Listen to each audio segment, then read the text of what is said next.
Hey, it's the Chief bonding with board games and RPGs. Welcome, welcome. I know several people will come in over time, and some people are already here. Good morning, Ref Tom Green.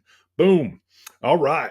So, what I like to do when I do these lives, of course, what is this first? This is the post session slash campaign wrap up of my live Maze Rats series, which really went well. Surprised me, but we'll come back to that.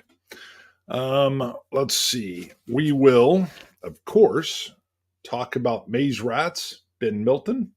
So I have the professional pamphlet headed my way along with Knave 2E. There's my white balance getting its check.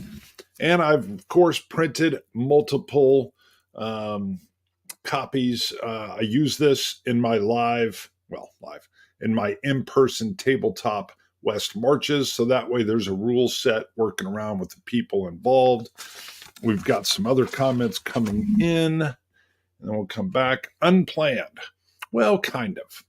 So never fear, one of the players that took part in this campaign, this live experiment. You know that today was going to be when we were going to film episode 29. But Dick Skull, who was also playing, couldn't join for the show because it was his wife's birthday. So I said, "Are you able to play last Sunday?" And he said, "Yes." I go, "Well, let's do that." And so then I thought, well, let's do. I try to always do a post-session wrap-up. If I do a season of Twilight 2000 or Blade Runner or whatever I do, I try to come back and do a wrap-up. I'm outdoors. Well, very nice. Hopefully the sun is shining upon you and it is not dropping rain wherever you may be. So out of doors is very nice. Maybe you're on your own little adventure. That sounds cool.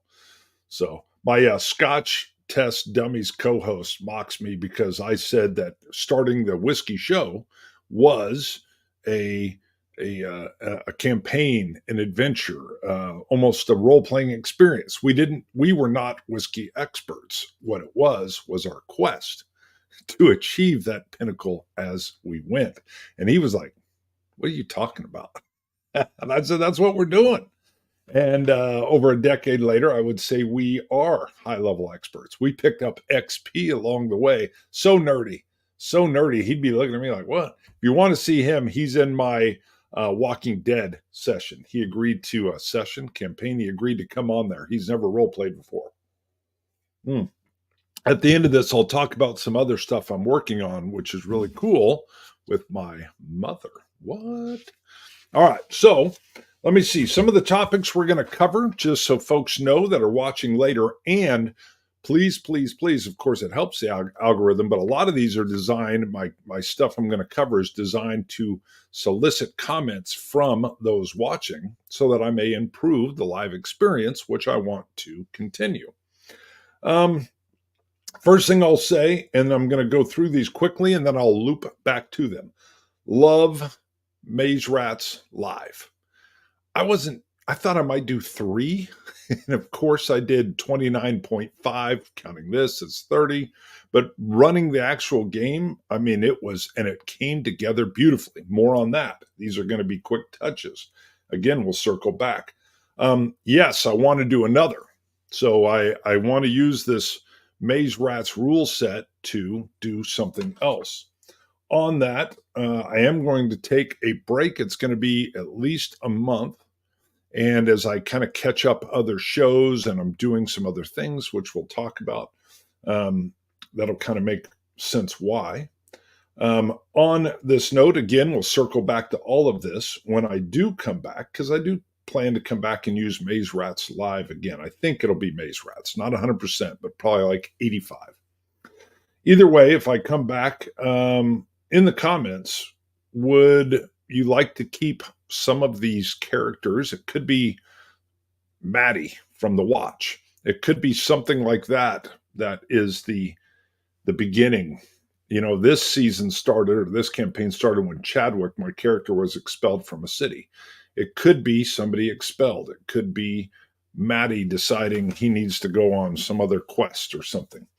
Or do we stay with Chadwick, who maybe goes out and does something else? Of course, 1911, you can weigh in. I think you'd said Finn is basically going to be done. You don't plan on reusing him, but that's fine.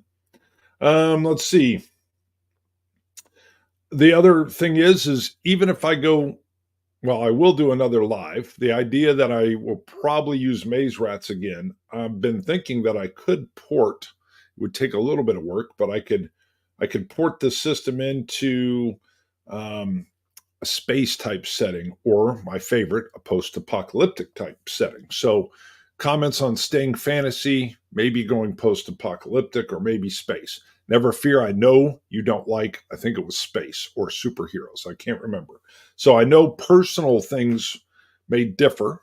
You can weigh in, anybody can weigh in on personal, but if somebody sees something underrepresented, I think everything on the internet's doing pretty good now. Fantasy is probably still the most popular, if you want my opinion. Again, I'll come back to all these and I'll read comments once I go through the list of topics here. I'm going to solicit comments. So again, if you're watching this later, I'll be responding to the comments, but I want to get comments on what people liked and didn't like about the live. Obviously, this could be, well, I'm striving to get better. I do ask that, what do I have here? Remember, oh, I said I can't change my face if that's your problem unless I shave. I was like, what am I reading here? And then I saw the smiley face. I thought, okay, little levity. I'm like, what the heck is that note? And then an aspect. So the things I like about the live, one, there's no editing. Anybody that's ever edited anything before knows that if a show is an hour long and edited, if it's an hour, you're going to spend 3 times at least the amount editing. So 1 hour shows, 3 hours to edit. So you can start to see when you do a live, it's rough. It's not clean. You have some, I dropped the die, or there's a boring thing, or the fan kicks on, or whoops, burped. You can't clean any of that up. But that's called flying without a net, and I like it a little bit. So I also, part of my OSR, love is rulings, not rules. So, when we had the foot chase, the Maze Rats doesn't have rules for foot chases anywhere, or chases, but it's like, what would work? What's going to be a little entertaining and still functional and feel like a foot chase? Well, we're going to try this, and then we'll see how it works. I love that with OSR. I use that with my live group, my table present group, all the time. And they're freely encouraged. They're heavily encouraged to say, that's not working. Or, hey, if we tweak it this way, I think it'll be better. Boom, let's do that. So we will come back on those topics in more detail. Let me see what's come in with some of the comments here. Never fear, 1911. How long will you be streaming for? I will be home in maybe 10 minutes. Yes, I plan to stream for at least 30 minutes. I'm 8 minutes in. I may go up to an hour. I will try not to go over an hour just because some people won't watch when they see a long stream. But let's be honest, it's not like I'm packing in 1 million subs.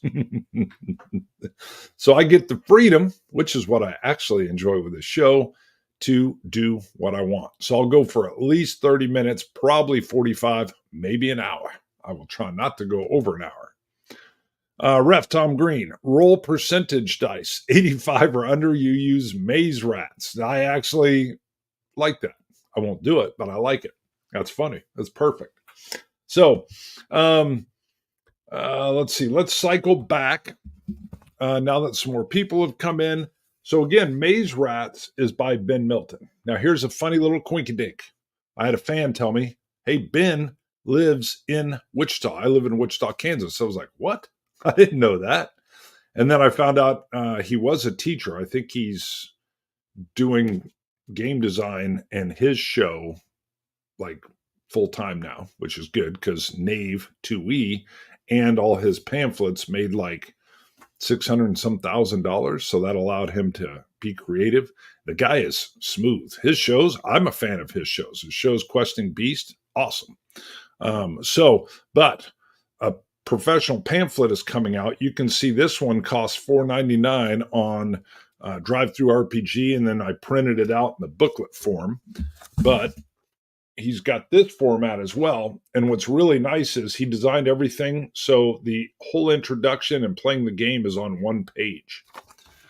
One of my favorite things, what a lot of people's favorite things are, his magic system. Again, one page. When you're in the pamphlet, it really does the same thing. So treasure and equipment, one page, because you're in a pamphlet, but it still is one page.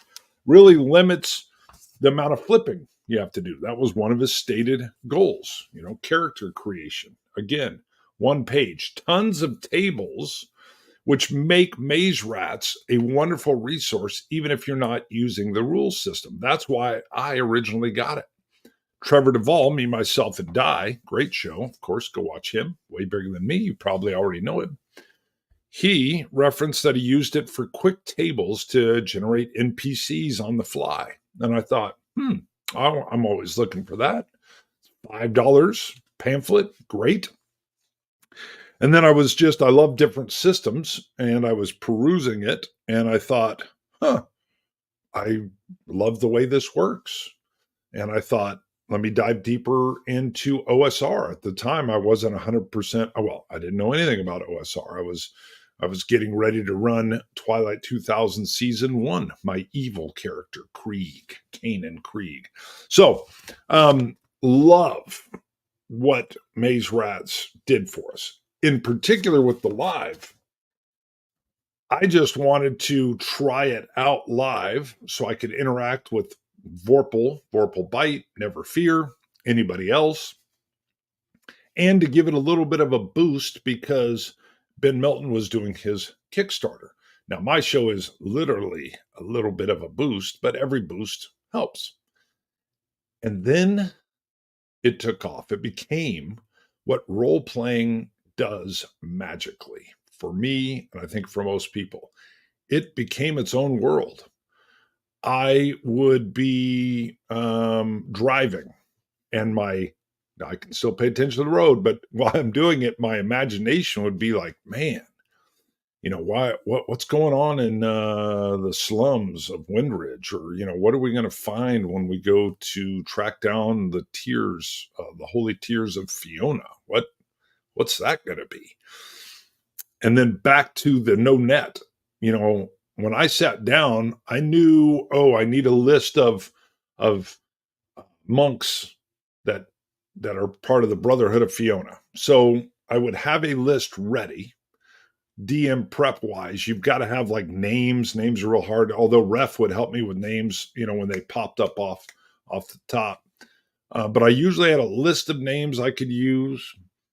And then using Baron de Rop's system from Dungeon Masterpiece, where you might have 6 lines, 6 tables, 3 tables, or a name, an attitude, and a problem or something. Or it could be whatever, a city, a mood, and a location. And then it's 10 of them. So then you roll randomly. But it might be easy to say an island, pirates, and debauchery. Okay, well, those 3 would come across, but then you might have, a old city, a cathedral, and a religion or something. I don't know. But then when you roll, you end up with these wildly divergent things. An island that is an oracle of a certain religion or something. So you end up with these cool things. And I loved using Baron de Rop's random system to keep things lively and interesting. Trevor Duvall, I aspire to improve at his level, but I love his mode that he, as the GM/DM, wants to discover along with his players. I have some overarching things when I'm running. I know what like a general overall plot may be. Now in this one, I didn't. All I knew is Chadwick got kicked out of a city. So that was where this was really interesting. I was a little nervous. I went in and said, okay, this is just going to develop. And boy, did it develop, which is another key aspect of OSR or even solo playing. I don't know where it was. I didn't know where it was going to go. And then what Never Fear brought to it, even what Vorpal Bite brought to it. Episode 3, when he is bored and kind of breaking the system, because he's more of like, I imagine he's like a min-maxer, or he wants to know how he could tweak his war game, figure or axe or whatever. So the narrative story wasn't doing it for him. But what he did ended up making that episode 3 awesome. My favorite episode, and then we'll move on, was episode 14. That's where we met Colonel Henning. It was a riot. We were in the inn. I had many of Baron de Rops. I was using his system to randomly plug in weird folks that were hanging out. Weird, not necessarily weird, just people that were hanging out at the inn doing their own thing. And it was a riot. And then we meet this almost like pre-developed character of Colonel Hemming, which becomes a key part of the entire campaign. And that Dick Skull says, man, I feel like this guy's alive. And I'm like, well, why don't you run him? And it was like, whoo, and we're off and running. Episode 14 was by far my favorite. And I think most people agree. I had a fan, an observer of the show that tipped, I think it was 10 or 20 bucks. I can't even remember, just after watching it, saying, man, he was laughing and having a good time. And, that was all just created. So there is what Maze Rats did in an amazing way, using, of course, some of the tables for Maze Rats, but also Baron de Rop's system of tables and how you cross-populate and make it random with the dice. I can't remember his episode with that. I'll try to link it. I'll remember to link it in the description, because that episode that I watched from Baron de Rop, Dungeon Masterpiece, was great, because he said making the tables pretty easy. Again, like I said, I don't know, imagine we're just doing characters. Well, I might say there's a muscle-bound barbarian. Okay, well, there's that guy. And what's his mood? Angry and violent. And I don't know, let's go with weapon. And his weapon, giant double-headed axe. Well, that was pretty easy. So then you're going to do, I don't know, I would do young boy, timid, but he has a sling, kind of like David or something. But, he's got a sling. And then, whatever, a ranger or, whatever. So you fill all those out, but it's very simple, because you're doing kind of what's the architect? Archetype. But then when you roll, you might end up with a barbarian slinger. Be like, what? So you can end up with this wild stuff that makes them unique or weird or whatever. And I was like, oh, this is perfect. And the tables take no time at all, because you are following what's the natural progression. Boom, boom, boom, boom, boom, boom, boom, boom, boom. But when the randomness comes in, sometimes they're much more in line. If you get, the same roll, 3, 3, and 2, you're going to have something that's a little more closer to the archetype that everyone knows, but with a little twist. The odds that you would get all, 3, 3, and 3, and you end up with the exact same thing, it's possible, but unlikely. Very, very fun way to handle things with people in person, the tables, the wildness. So you've got your prep done. They don't feel like you didn't prep, but you're not making it up. But it gets randomized in such a way that they become extremely interesting. I've had characters take that barbarian slinger. People would be like, what? But maybe someone at the table says, well, he doesn't sling little rocks. He's a barbarian. He's slinging these softball-sized rocks, and he carries them in this backpack, and the backpack's heavy. And when he slings these things, it's like he's throwing a cannonball. And all of a sudden, you're like, oh, my God. So you can see even someone in heavy armor, maybe even plate armor, takes one of those softball-sized missiles into his helmet. You get a dent. It's like hitting him with a mace or something. And all of a sudden you're like, that makes total sense. And you've never even thought about it. Why would a barbarian be a slinger? Well, now you know. So, all right, let's see. We'll move on to the next topic. See, I got a little excited with the barbarian slinger there. I want to do another. I will do another. I need to take a break. I need to catch some other things up. I need to. There's even some board games that came in that I need to get played. Rebel Fury from GMT. I need to get that played. I played the original Gettysburg and the Waterloo from Mark Herman. But it's funny, you get so busy, and all of a sudden I'm like, man, I've done an unboxing of Rebel Fury, but I really want to play it. And it's even got a solo version, which was really cool.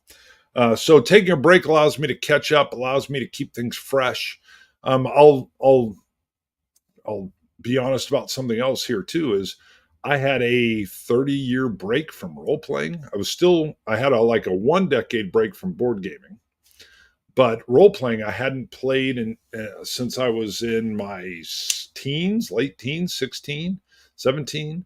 And then I hadn't played. And I'd played the original Twilight 2001E. And what interested me was with my son, I was doing fudge dice or, oh, shoot, they don't call it that anymore. It's got the fate dice, the fate system. So we were doing some role playing with him, and he started to say he liked my board games that had more of a role playing element. And I was like, yeah, that's cool. And then Free League comes out with Twilight 2004E, and I thought, well, I'm going to get that for nostalgia, and maybe I could do something. And then Trevor Duvall's show, and then sure enough, I run season 1 and have a ball, and I went all in on role play. I've had some of my board game fans say you're doing too much role play. I just do what I do. I'm not some massive, huge channel. It's more of a what I'm doing thing. So that's explains some of that. I lost a bunch of subscribers because they're like, I don't like this role play stuff. I get it. I didn't role play for 4 decades. I understand. 3 decades, 3.5. So, but if I'm not interested in what I'm doing, I would have closed up shop. So, because it's not like it's a moneymaker, it really isn't. It's a hobby. But I love the connection. The reason, and I did the other show with my Chiefs vlog, the bonding with board games is literally, there's some games I love so much, I feel like I can bond with the cardboard or with the paper, with the book or with the theme. But it's also with the people. A big part, I love the people and the synergy that happens. Ref knows this. I've played some games with Ref. And he's a designer himself. So I will take a break, but I'll be back with the lives. Again, what's nice is there's no editing, so it's not extra stressful. When I'm doing my other shows, I've got to make time for the filming, time for the editing, and then keep it on a schedule all at the same time. And then I'm a little dumb because I have 2 shows going on. One involves my co-host, and then I got to make sure I'm working around his schedule. So, and then I've got other stuff, and then there's always family and job. But I don't let it stress me out. That's one reason I don't do high production value. It would have all ground to a halt. So I don't do high production value. Oh, and what I was getting back to with playing is I've got multiple games going. Trevor Duvall has an unbroken 5-decade run of running games and playing games. I was playing board games, but not RPGs. So part of what I'm doing is running a live table. I'm playing in a D&D that another GM, she's running it, Claire. I've got the live show here. I've got my 2 recorded shows, and then the other ones that I'm just slowly popping in, like Into the Odd and Death in Space now and then. And then I still got some board game stuff I'm doing. So, but on the RPG front, it's making me a much better DM, GM, as I'm learning how to play in different campaigns, run, do solo, do actual in-person tables, do the lives. It's perfect. What did Tom say here? Do you go to conventions anymore? I haven't been. So first, super busy at work and family and everything else. And then 2, conventions got a little weird. Just going to tell you, got a little weird. I'm a big people person, and I might surprise you with how I'm dressed, but I'm a little weird. I'm a little odd. So the cowboy hat, the weird mustache, and the manga shirt, I call it all visual whimsy. And I'm very comfortable in my skin. But what I actually kind of gravitate to are people that are different, that are free and unbounded, kind of. So um, I love different perspectives, different trains of thought, even. I find it, different cultures are very interesting to me. I was in Korea just for a couple weeks and found that society very intriguing and so different. So I really appreciate that, but it got really weird. Part of it is I'm a cop too. So there were a lot of, I'm going to just lay it out there. I had a bunch of friends from cons and from even just online stuff. And when 2020 happened, I had to get off Facebook.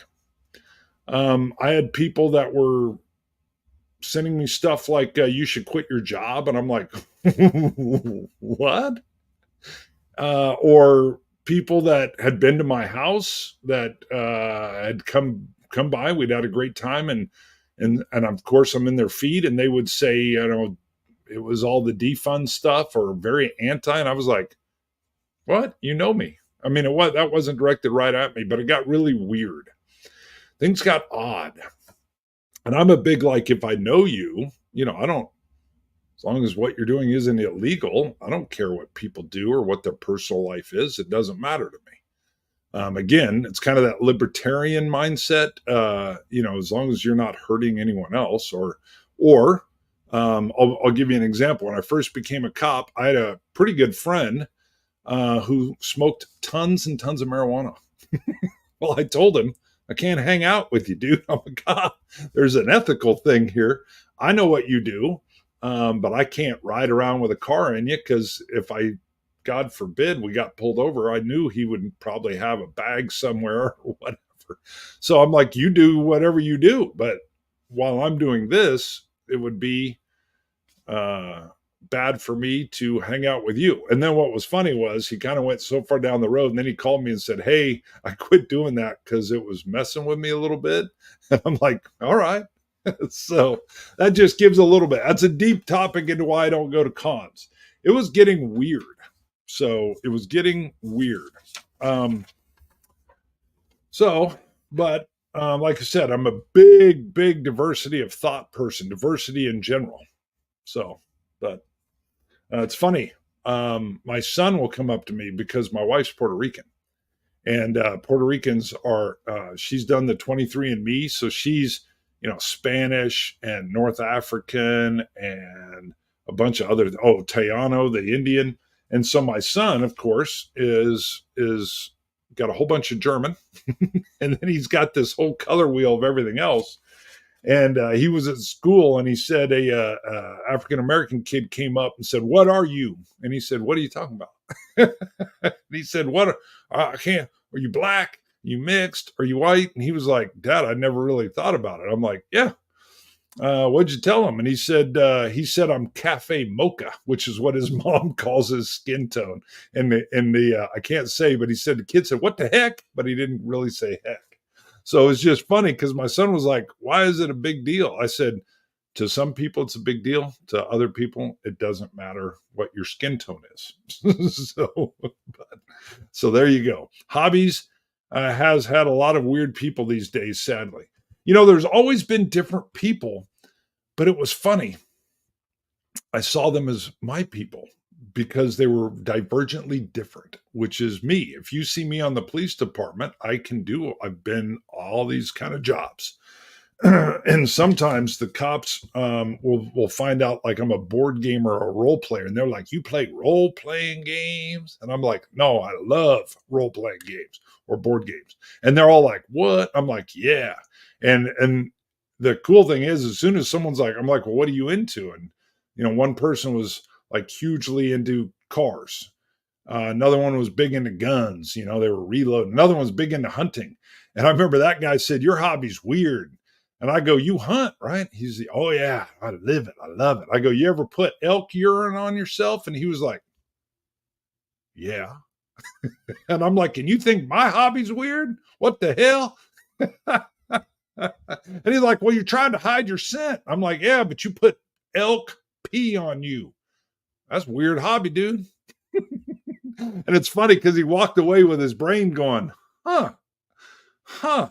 And I'm like, yeah, I might simulate hunting an elk with elk urine on me just to give me a +1, but you did it.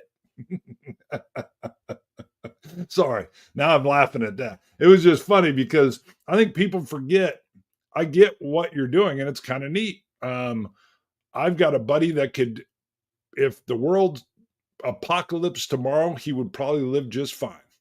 He can hunt and make clothes, and it's kind of his hobby. I would be like, uh-oh, I need my canned food. What's the topic discussion? We're all over the place, brother. We're all over the place. Hobbies had a lot of weird people. Oh, I already hit that one. Different is not the issue. Their ideology is kind of, yes. I mean, so I always go with I think people are infinitely interesting. If I sat down, well, most people, I got to admit, I've sat down with some people, and like one guy just kept circling back to his football team, and I'm like, yeah, but what do you think of space? And he was like, well, I don't know, what about Mars? Well, if they had football teams on Mars, I was like, how did we get back to football? Let me see what Hexes has to say here. I remember when you first branched out into RPGs from conventional war games on this channel. A brave move, and I always respect you for it. Yes, well, thank you. I try to just go where things lead me, and I had a cop buddy, Don Story, big RPGer. He would always tease me and go, "When are you going to give up them board games and start playing the real role playing games?" And when I started to make the transition, he was like, wow, you are going big time. I knew what OSR was and OSE and all this kind of stuff. And, so thank you for that. But it's real simple. I just go where my head leads me.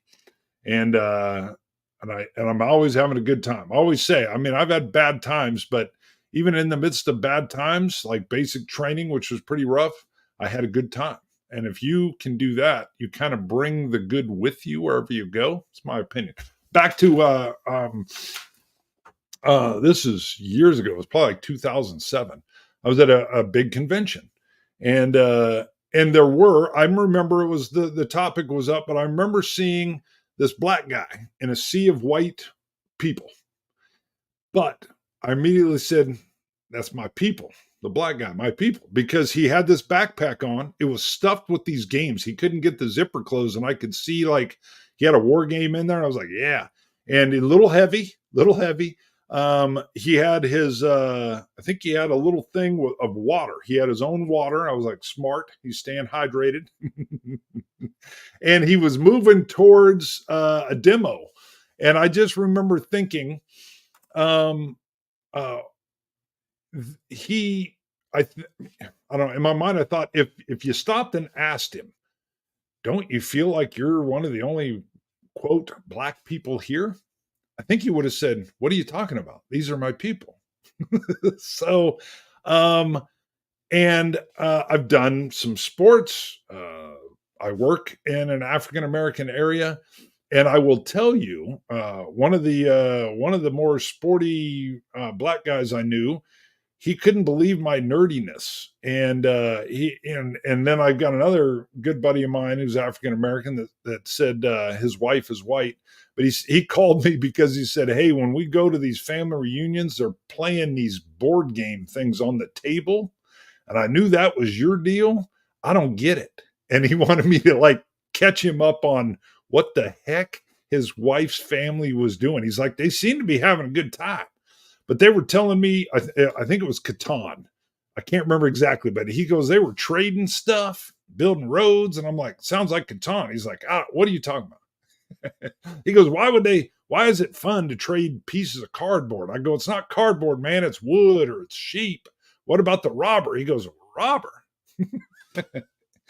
And I explained it to him, and he said, man, I think it was Thanksgiving. He said, I just went and watched football. I was like, what the heck are they doing? He goes, it was a whole fake thing. Like they were in a whole world. I'm like, that sounds awesome.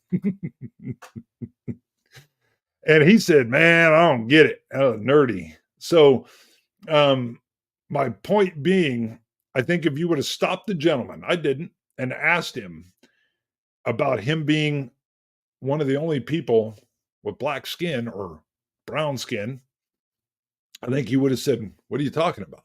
I'm very comfortable around everyone here. These are my people." That was my thought as well. And if we went and offered like $100 bonus checks for people with different melatonin to come to certain conventions, I think they may come once and then they'd go, "These folks are weird." My wife and I went to the big used to be Avalon Con. Now it's the World Board Gaming Championships, and her family from Philly, who are Puerto Ricans, came up and met her. And when they walked in, her sister said, "Are some of these people special?" And what she meant was mentally handicapped. And my wife said, "I think some are probably on the spectrum for Asperger's, but this is board gaming." And she pointed to one person in particular. I said, "That guy works at the Jet Propulsion Laboratory. He's a certified genius. But yes, he's wearing red or Air Jordans and his socks are up like it's 1970." But they looked at me like, "What's going on?" So that's all I'll say about cons. That's probably more than I should, I guess. But again, I felt like these are my people. So, but some of my wife's family can't understand how I can look at a board for 3 hours and move pieces and that somehow I'm flying in an airplane in World War II or whatever. They're like, "What's he doing?" Sorry. Everybody here gets it. So I just find that awesome. All right, let me keep moving because I'm going to go right past the 45-minute mark here. Hold on. What do we get coming in here? I got to respond here. We had hexes and soldiers. Offering money is the wrong sort of incentive. Well, of course. Nobody would do that to get someone into a hobby. If they want to get into the hobby, they will. It's exactly my point.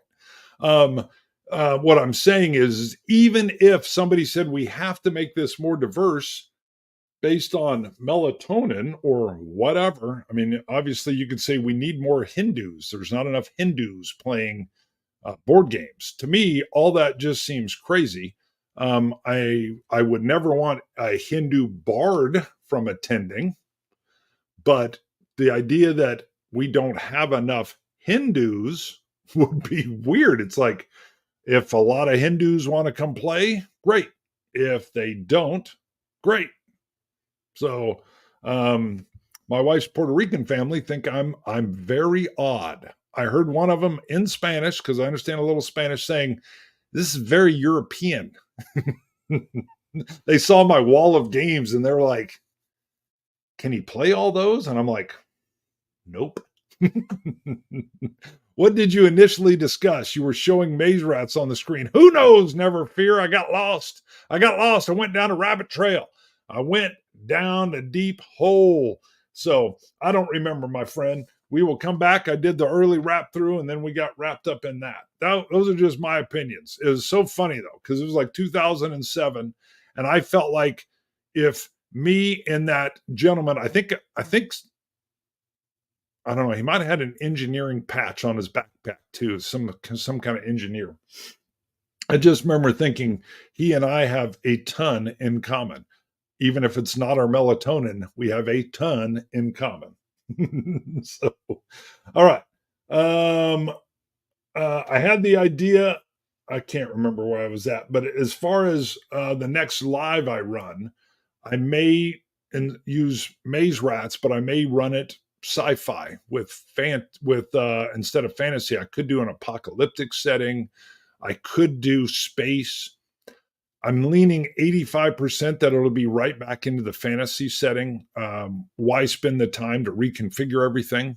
It's already hard enough to run a live. So I'll probably stay the same, but I'm leaving it open and letting my brain play with it in the background a little bit.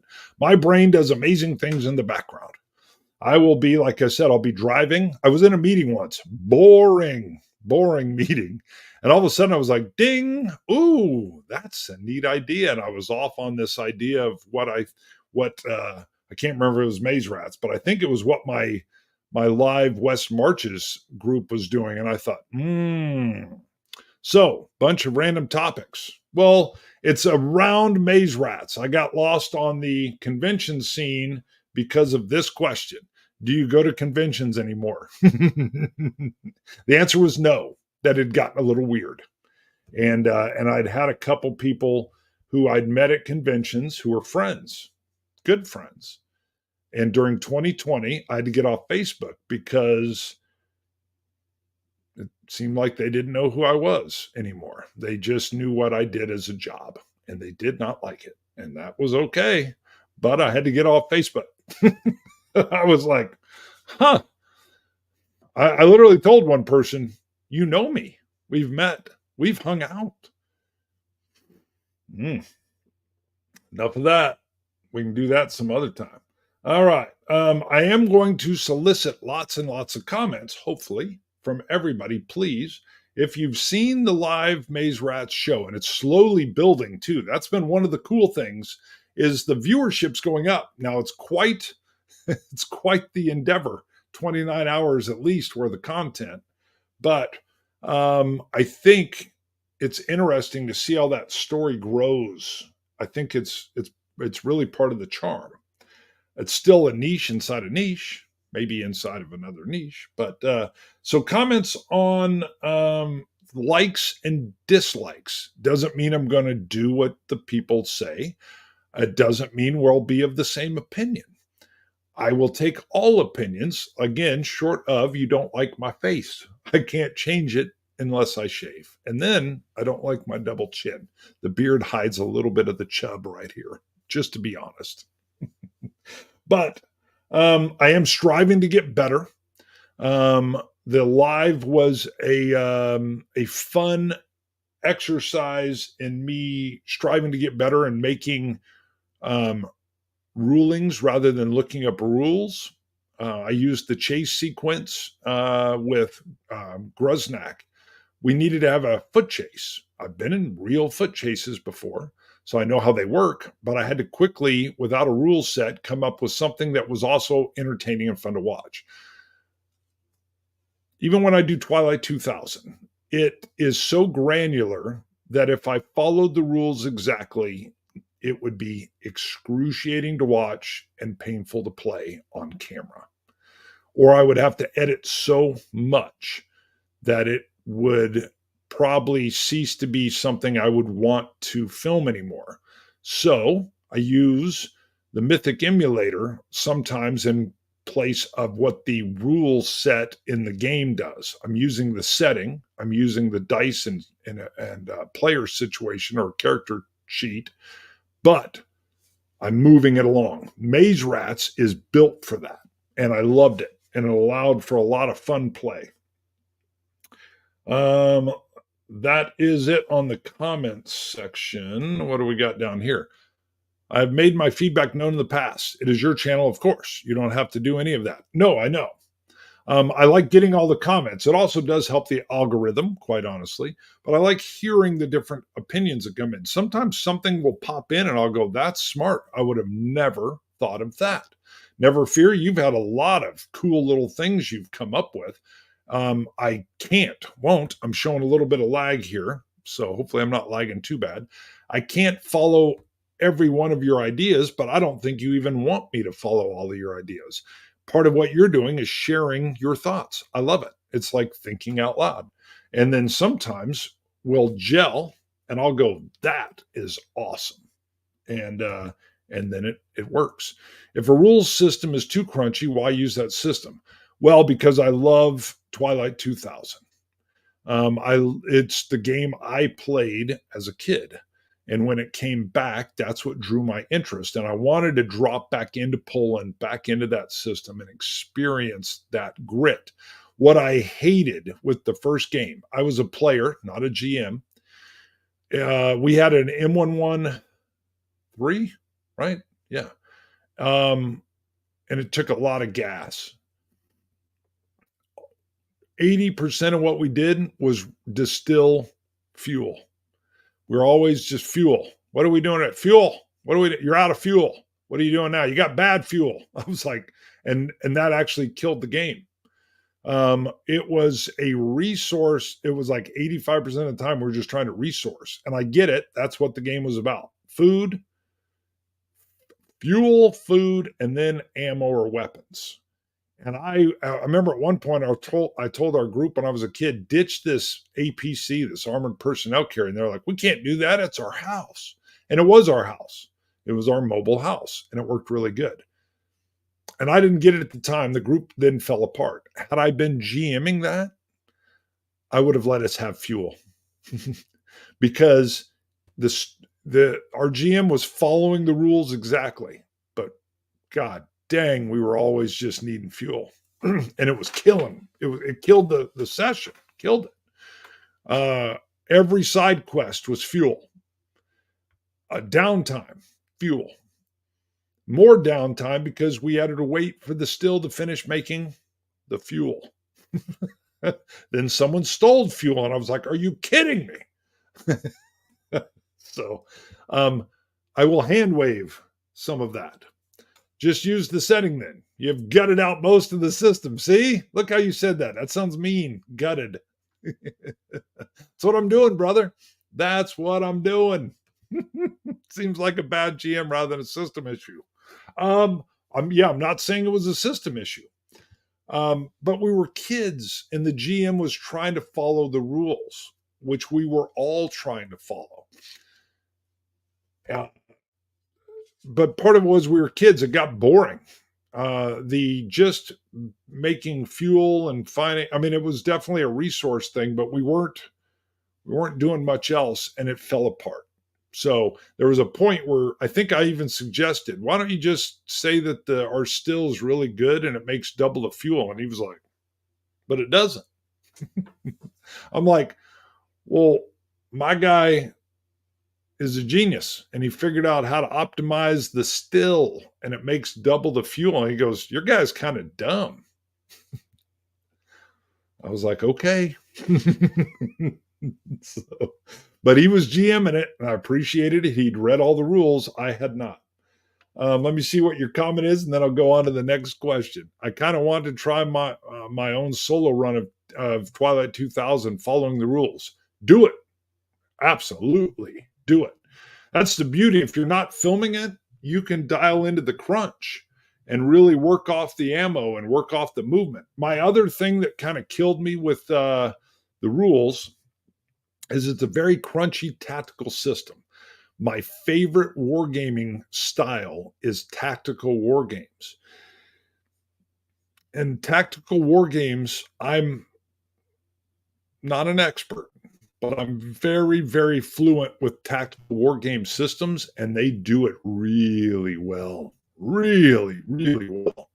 And when I play Twilight 2000's tactical rules, for like movement and all this stuff, I'm like, this is stupid. This doesn't work at all. So it breaks down for me on the tactical board game. When you have the chit of your character in the vehicle and you're moving and you're doing this stuff, I'm like, this is a clunky board game now. I have really, really smooth tactical board games. That's not what I wanted out of Twilight 2000. So I quickly stopped using. I'm more theater of the mind anyways, but the tactical system pales in comparison to my board games that use a tactical system. That's part of it.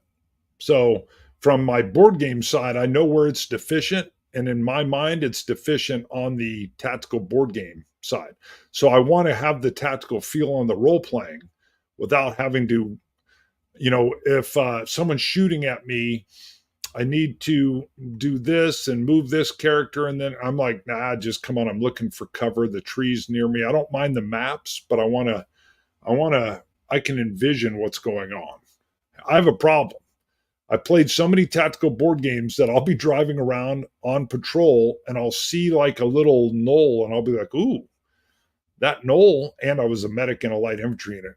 If I set a light machine gun on that knoll, back when I was in the Army, we could have commanded that entire area over there and I could defend it there. I could fall back over there and then I'll be going, what am I doing? I'm 53. I'm not in the Army anymore.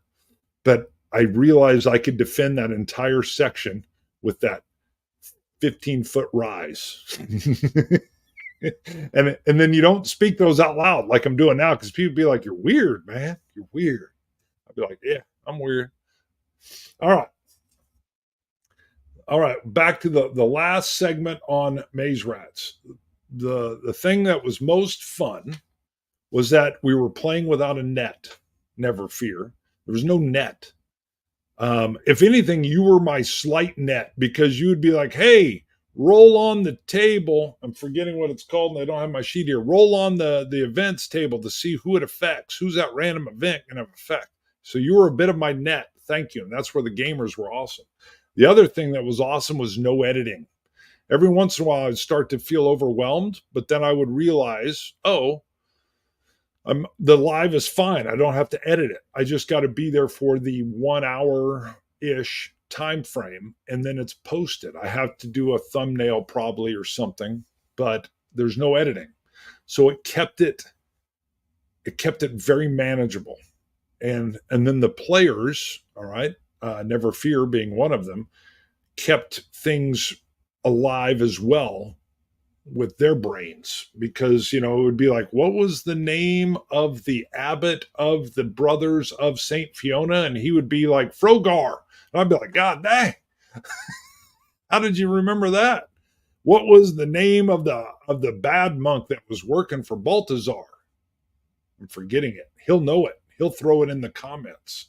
And I would be like, dang, the colonel in his own arc was all organic. Yes, that was my favorite part. And that is where role playing is amazing. I can send you my notes. Oh, I have notes. I had my notes too. And I had their names in there. The problem is sometimes when you're running it and you're thinking what's next, and then you're looking at the sheet, it seems like you can't always look and find what you want. That's where you guys were awesome as you were players. And my Odo, see, that's what I'm talking about. That was where it was a lot of fun. And that was a very cool mix between my players at the table. My players at the table are taking lots of notes as well.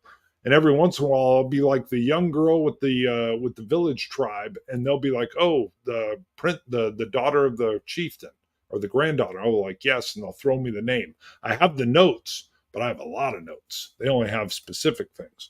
So it was very much a virtual tabletop with you and Skull playing and Ref chiming in with names and dice rolling that you guys do and stuff. Made it awesome. So really no net, but you guys as the players were nets, kind of. And then the no editing made it so it was very functional to run. Now, those watching, they know because it says live that there's no editing, so they're much more forgiving of rough production level. What's the lighting like? What's in the background? Speaking of that, I got just came in yesterday. I got to do an unboxing of this. So we'll do an unboxing of Mothership and Isom. You can see in the background. That's an awesome world building Rippaverse where it's almost like competing with Marvel. I love the world building there. I've never been a huge comic guy. I used to Sergeant Rock or The Unknown Soldier. Those were the comics I read as a kid. Lag. Yeah, it's back. Or it's gone now. But I'm going to do a little video on Isom or on the Rippaverse just because it's so neat to see the world building. It would be like if you saw Marvel as it was opening and creating, or DC. There's an opportunity to do that, if I can get my thumb right, with the Rippaverse and with Isom. So I love world building. I could just sit, not film, and probably world build and never use it, and I would have a ball. So, but it's more fun when then you actually inhabit the world as well. So, but I will do a little video nod on Isom or on the Rippaverse in general. So, because Yaira, I've just backed. It's a female superhero, and he's just killing it. But I love seeing the world open up, and you can see it. It's almost again like you're living through your own role playing game by watching and supporting. Maze Rats live in a month or so. Yes, at least 1 month off. That's only 2 weeks or 2 sessions of playtime. So, because we would play every 2 weeks, it's probably going to be a little bit more than that. Did you get Knave 2.0? Not yet. It's supposed to be shipping. They had a real weird thing. Like the pamphlets for like Maze Rats and stuff came to the United States, I think in bulk, and they had to mail some of those to Europe. And I think the books were produced in Europe, and so they had to send the books, the Knave books, to the U.S. So there's these ships crossing, and then they're going to send out the complete packages. I'm sure they know what they're doing. That seemed odd to me, but hey, I don't do production or logistics, and logistics is the key, baby. It's the key. And then so the no net, no editing, and it was fast. We're playing, and it ran faster than my table of in-person people. Part of that is you're focused here on this camera. You can't see the die rolls, but of course, in the real world, occasionally someone would be like, "Hey, you got some chips," or something, or "Hey, hold on, I got to run to the bathroom." And when I'm running this, it's just boom, boom, boom. But when I do live, when I have my in-person table, we run for at least 3 hours. We meet once a month, and we run for at least 3, sometimes 4 hours, or wherever the scene seems to be a nice break. Works really good. But of course, we take little breaks there, and we get little snacks and drinks and stuff. So it's very social and fun. But on here, it's like pop, pop, pop, pop. I mean, we're just running. And then when the scene ends, whoosh, and we're out. But it made it fun from that speed point. Ref's coming up with a name, and it's a perfect name for an inn. And I'm like, that's genius. So you got that synergy going from the real folks. I will tell you, never fear. I know that you didn't want to come live, and if you don't want to come live, that's fine, meaning a video. If I run it again and somebody, Dick Skull, didn't want to come live either, he just liked doing the text like what you've got here. That worked great. I wasn't sure it'd work well. If somebody wanted a remote in the future and actually be on screen, that would work well. I did a little bit of that with Dan Pancaldi and Ron Nicholson. The very first run I did of Twilight 2000 was not solo, it was with them. But if you watch that, my skills were rough. It was the first time, other than in-house with my son and his friend, that I was GMing. And I'll still get some points, say, "Hey, we know you were learning here, but what you did here was a little rough." And I'm like, "Yeah, I know." So, but I'm getting better as we go. What's come up here? Same setting as the previous live. Maybe. That's what I said. I don't know. We could do fantasy. I could do apocalyptic. I have a whole idea for an apocalyptic deal. We could do sci-fi. I'm probably leaning toward staying fantasy. And in the world we've built with Windridge, we won't be in Windridge, but we might even use characters like Maddie or somebody from Windridge. Who knows? It's better because there's a lot of stuff to work with already. That's exactly, I agree 100%. I'm probably 85% there. At some point, I would love to use Maze Rats with an apocalyptic bent. It'd be neat if Ben Milton came up with some versions, but he's opened it up. It's anybody can add on to it, so I could play around with it. Hey guys, there's the skull just rolled in from the woods in beautiful northern Michigan. Sweet, man, sweet. I believe it's your wife's birthday, so happy birthday to your wife, or maybe you're just celebrating today. So nice to have you in. Hello, Dick Skull. If it's sci-fi, I am out. Not my thing. Totally understand. Totally get it. I think you said you're not superhero either. So I had been kicking around doing superheroes with my B-17 Queen of the Sky Little Friends thing. Holy moly, that rules system I'm using, the champion system, it's like a killer for me. I thought it would work well, but I even got online and was reading other people, and they said, yeah, the system's really cool, but it breaks down because, like, one guy said he was playing with a dude. The dude's superpower was they could create these spheres, and inside the sphere, there was zero pressure. I was like, what's that do? And sure enough, he could figure out how to do it and how many points and stuff. But then this guy could create a sphere around a villain's head. And when he did it, the head would immediately implode. And he said this guy was killing everything and destroying all kinds of stuff. And they couldn't even fight him because he'd just say, I do a void ball on their face, and he's gone. And I was like, huh. The wife thanks you, Chief. Thank you, Mrs. Skull. There's a hack of maze rats called space rats if you want to do space stuff. That sounds interesting. I may look into that. I may want to do apocalypse rats or something, but I may do the next one as a fantasy. It really helped out. I'm in a fantasy with my West Marches live crew, so it keeps me sharp and ready for their sessions. Never fear 1911. All right. Let's see. We're coming up. We just hit an hour. I'll end it at this point in time, but I always like taking any questions from the folks that are in live. If anybody has any specific questions, we can talk about anything. I'll bring up again. So I want to do a little video on Isom, the Rippaverse, Eric July, and you can see the writer and the artist there. But it's a very interesting world building. Imagine you're getting Marvel when it's just starting out. It's been very cool. So, and I love the world building aspect there.